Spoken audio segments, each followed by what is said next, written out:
Not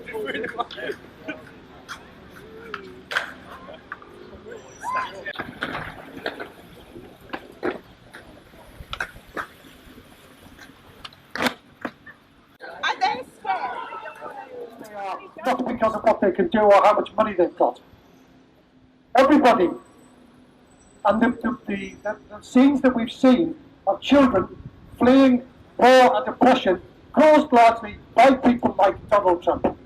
I was just saying earlier, I have a recurring image of Donald Trump. We can make fun of him and his silly hair and all the rest of it. But the frightening image, in The Simpsons, there's a running gag with Homer Simpson where there's a big button always which says, "Do not press," and Homer's always got to press it. I've got this vision of Donald Trump with the nuclear football. He opens the case and goes, "Ooh, what'll happen if I press this?"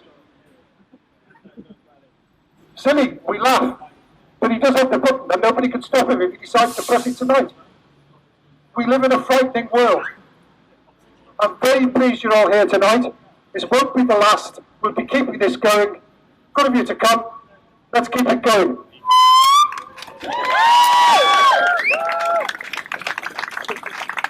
We're very pleased now to have Assembly Member for this area, Julie James. Hi, good evening everyone. I'm sorry I sound like I've been chewing razor blades, I've got a cold. But I thought it was important to come anyway, just to reaffirm what the people of Swansea and the people of Wales really think their world, city and country should look like. So just to remind you all that Wales is entirely based on the building, strength and skills of immigrants. Immigrants who came here to work in the foundries in the 18th century and 19th century, immigrants in the 20th century who run our public services, our health services, our schools, many of our blue light services have around 6 or 7% immigration, keeping them going, keeping us alive and keeping us healthy. I had breast cancer 2 years ago, and the surgeon who helped me to get well was not from the UK, and I was extremely glad that he was here to share his expertise with me and my family, and I'm sure all of you would feel the same way. Many of you here today are students. The students are the lifeblood of our world and our country, and we are very grateful to welcome them from all over Britain, all over the UK, all over the world. On Thursday last week, I had the privilege and pleasure to go and visit a project in North Wales, run by an international team of people from all over the world, including Wales and the UK, looking very close now as if they've got a cure for a number of cancers. What this is a lesson in is that only together, only in collaboration, only in unity can the world move forward and become a better place. The sort of divisive hatred that we're getting out of America and sadly out of some of our own right-wing politicians here in Wales and in the UK is not something that we want to see.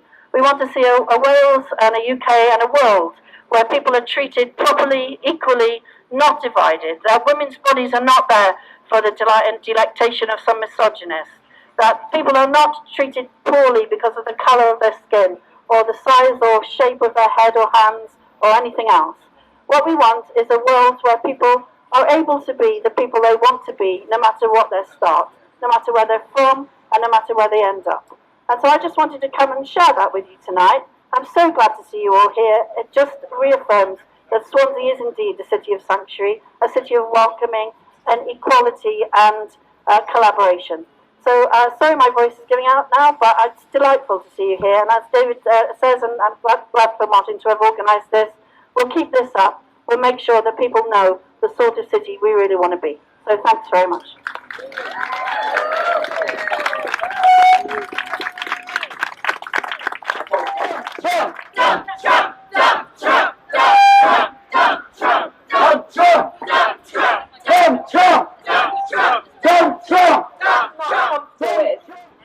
And that needs to change because people, my generation and generations older and younger than me, have to live in a world that they don't agree with.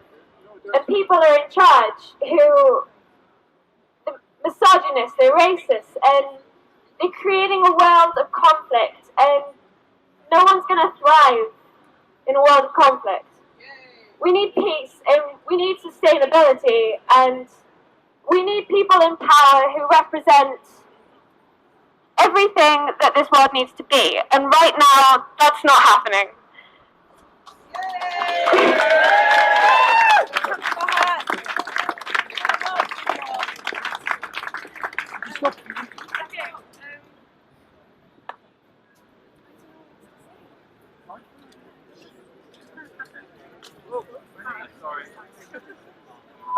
That was Caitlin Noble, and this is Eric Seaver-John. Big hand for Caitlin. Yes.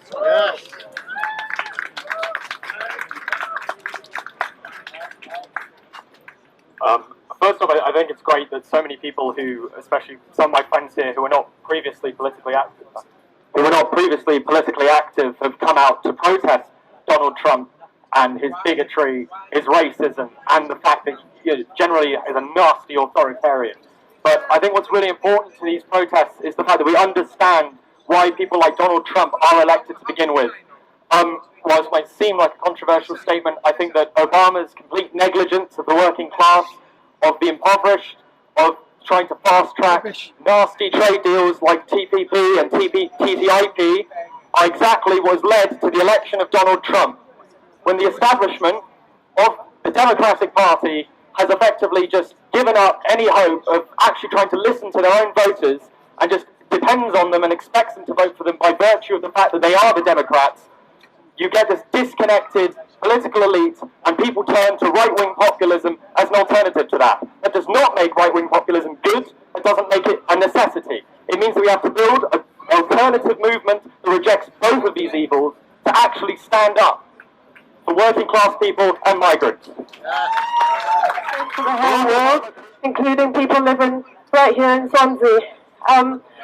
Only a few days ago, a young Muslim British man was not allowed to travel to America.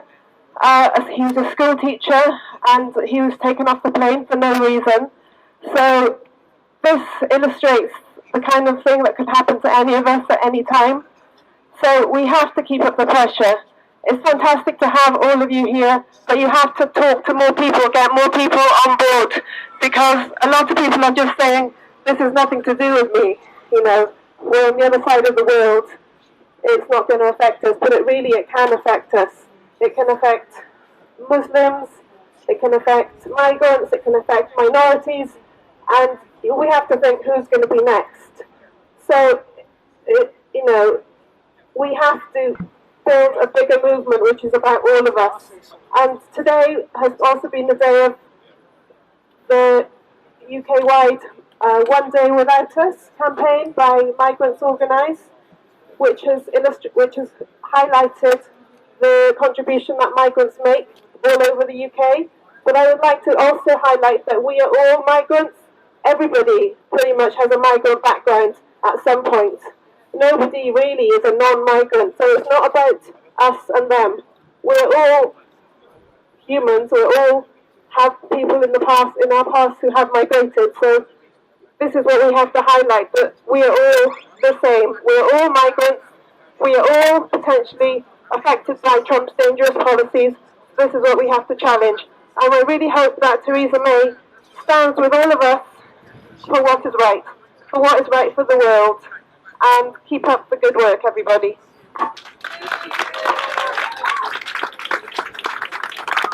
Well, that was Rossio. Next speaker is Tim Evans.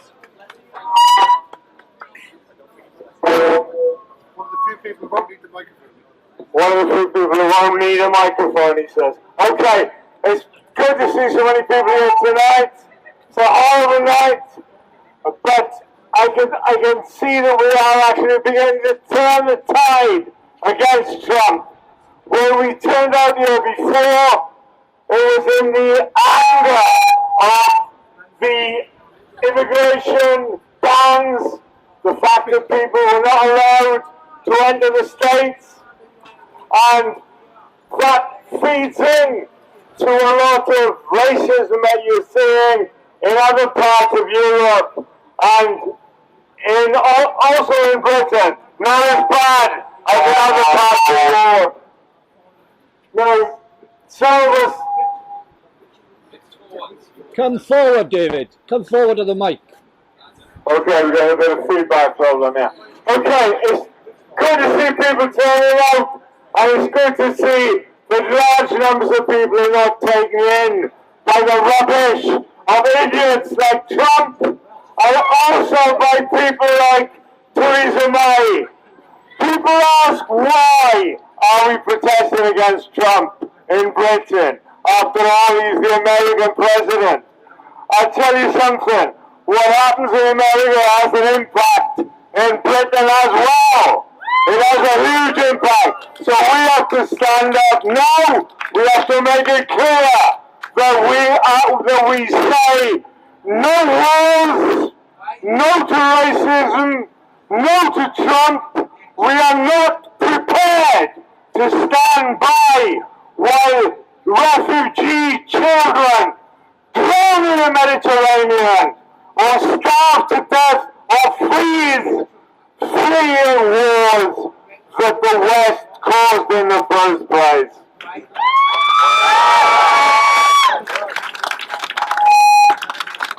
Why are there so many refugees coming from Iraq? Why are there so many refugees coming from Afghanistan? It's because countries in the West bomb those countries. If you look at photos of Iraq, where I think as we speak, there is fighting going on in Mosul. If we look in parts of the Middle East where American and British troops have gone in and where the chaos that those people are fleeing has been caused by our governments and caused by the American governments.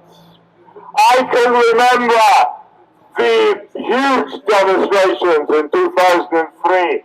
I see that Tony Blair, for God's sake, has popped up again. The man, how he is going to brass neck to stand up and talk about the way forward for Britain, God only knows.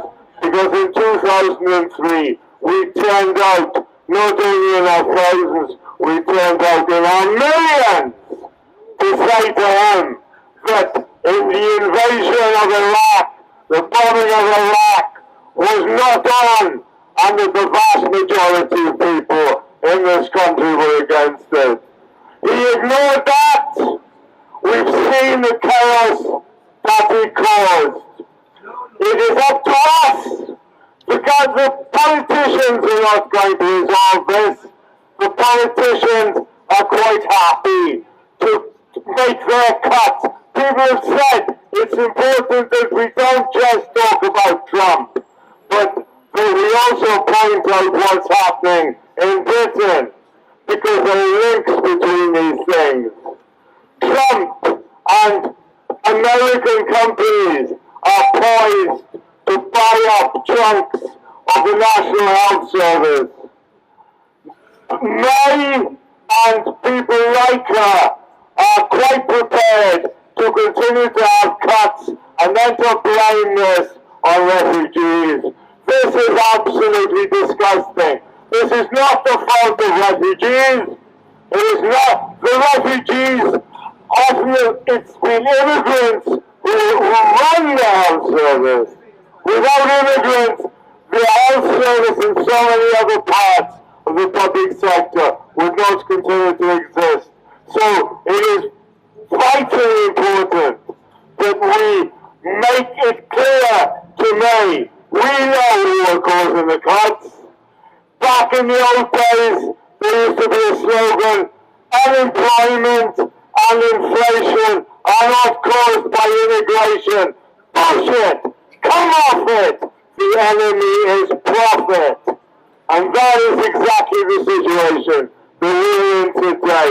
We have to fight, we have to carry on fighting, we have to build for the protest. March the 18th, we're sending 2 coaches up to Cardiff, where there will be big protests.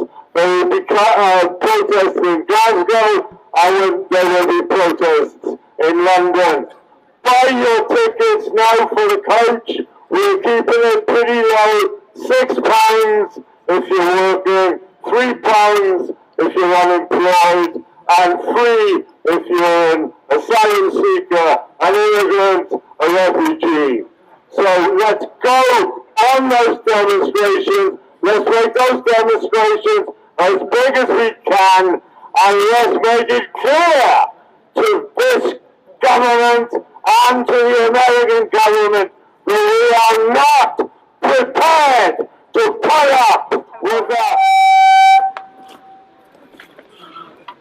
I have a lot of friends that live in America, and on the day Trump got elected, the most terrifying thing was how many of them are terrified for their lives. And I have to message every single friend I have, which is a lot of them, to just say, I hope you're okay, I love you, please stay safe, because they were all terrified.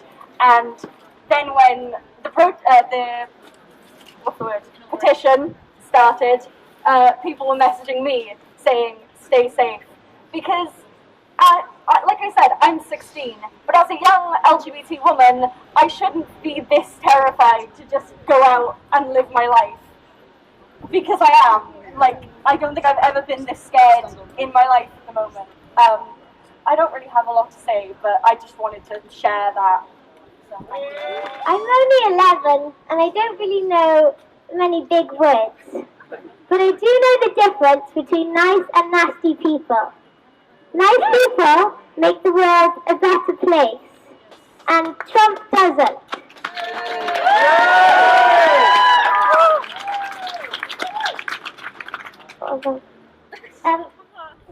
He's Trump and his cronies in his cabinet. This is And make sure that we're a together. decent crowd for a very bad night. It's quite clear that feeling in Swansea, that Swansea's Wales' only city of sanctuary, it's quite clear that the people of Swansea don't like the divisive policies of the new President of the United States. We don't want him in Britain, we don't want him in Swansea, we don't want his policies, we don't want him. That's what these people are here for tonight. This will continue. We think that the Speaker